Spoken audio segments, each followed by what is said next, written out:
Welcome to today's episode of Mind Matters, where we dive deep into the mysteries of human behavior and psychology. I'm your host, Fiona, and joining us today is Francis, a psychologist with a focus on social dynamics and crowd behavior. Today, we're discussing a fascinating topic, the psychology of crowds, based on the seminal work by Gustave Le Bon, The Crowd, a study of the popular mind. Francis, it's great to have you with us. Thank you, Fiona. I'm excited to explore the intricacies of crowd psychology with you and your listeners. Let's start with the basics. Francis, can you explain what Le Bon meant by a psychological crowd? Absolutely, Fiona. Le Bon theorized that when individuals come together in a crowd, they form what he called a collective mind.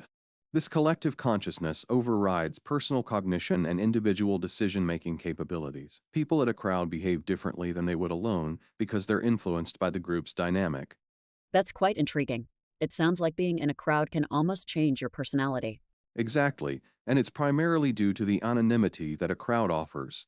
People feel invincible and less accountable for their actions. Speaking of anonymity, how does this lead to impulsive and irrational behaviors in crowds?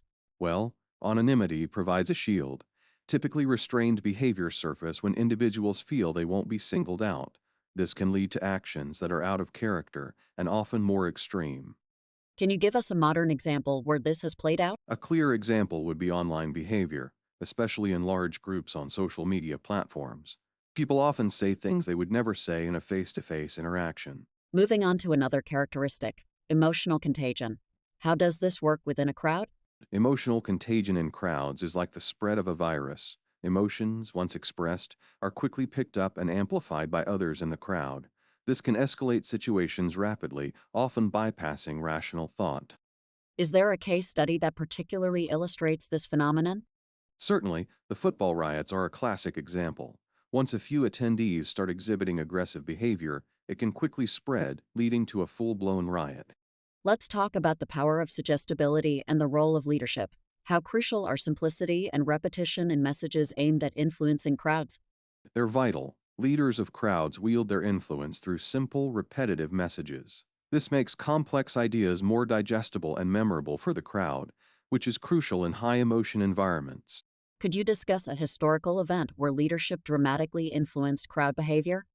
The rise of political movements like fascism in Italy shows how powerful leaders like Mussolini used simple, repetitive messaging to galvanize massive groups, often with devastating effects. Why do crowds tend to act more on emotion rather than rational thought? In crowds, emotional responses often overshadow critical thinking. It's faster and more contagious to react emotionally, especially when rational thought requires more time and effort, which isn't as readily available in volatile crowd situations. What are the dangers associated with this dominance of emotion? It can lead to hasty decisions, violence, and hysteria. There's often a disconnect between the immediate reactions of the crowd and the more considered responses that might come later when individuals reflect privately. Finally, let's touch on the influence of prestige and tradition in crowd behavior. Prestige is a powerful force. Individuals and ideas that carry prestige command respect and authority, often without question. And as for tradition, crowds are inherently conservative. They prefer the familiar and are generally resistant to change, which roots them in established norms and practices. Can you provide an example where prestige influenced crowd actions? Historical military parades are a good example. They leverage the prestige of the military to bolster national pride and unity, often leading to significant public support for government policies, especially during times of conflict. Francis, thank you for sharing these insights.